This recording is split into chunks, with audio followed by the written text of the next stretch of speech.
Hello, assalamu alaikum. كيف حالكم? Good evening. مساء الخير. This is Majid Said Nasser Zahar Al-Suleimany speaking to you from Muscat, Sultanate of Oman, from Al-Ansab.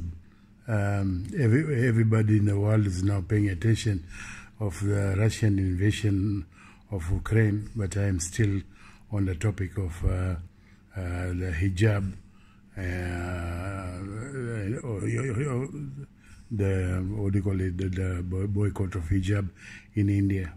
For me, it is a more important topic than Russia and Ukraine and America. They can sort out their own problems. They created a problem and they will have to find a solution to it. Anyway, I'm not taking any side, whether Russia or Ukraine. Doesn't bother me. It's not my problem. Okay, but I think people have been taking advantage of and taking things easy, and now they find out the results of thinking that you can play around with people. Ala kul hal. I want still to talk about this hijab ban. The problem we have in the world is you create a situation, and when people react under the situation, you forget that you are the one who created the situation. You are only talking about the results and the consequences or the fallout of what happened. Okay?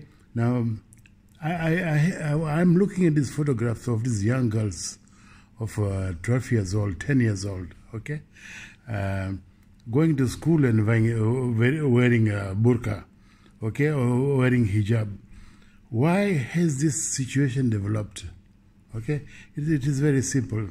You know what Karl Marx said? Karl Marx said religion is opium of the masses, and Karl Marx was a communist. He was not talking. He was talking on a secular basis, not on a religious basis.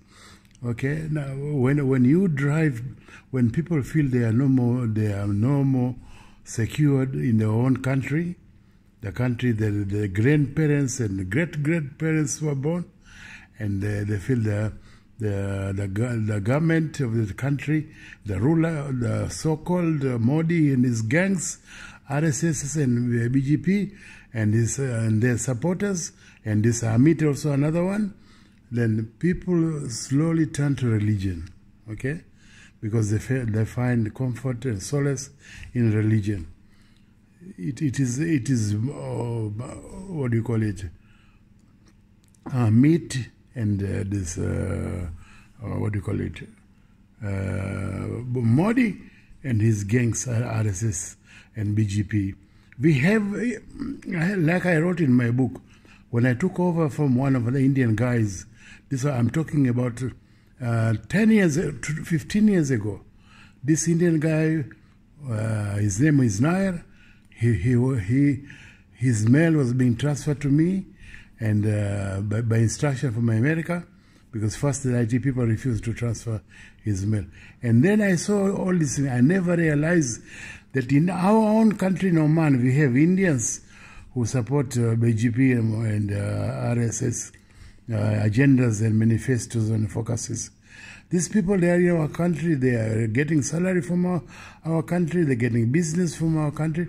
And they go underground or openly with these agendas.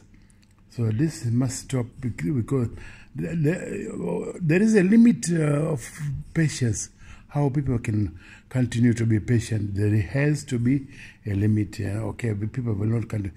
What is it? What is this burqa? A piece of cloth. What is hijab? This is a piece of cloth. The government of a country is terrified of a piece of cloth on the head. The government of a country is terrified of a piece of cloth on the face. Makes no sense to me. It is really ridiculous. And you so-called, you Indian people, some of you are so much educated and intellectuals, and you support this kind of things. It cannot go on. Okay? It has to stop, and has to stop now.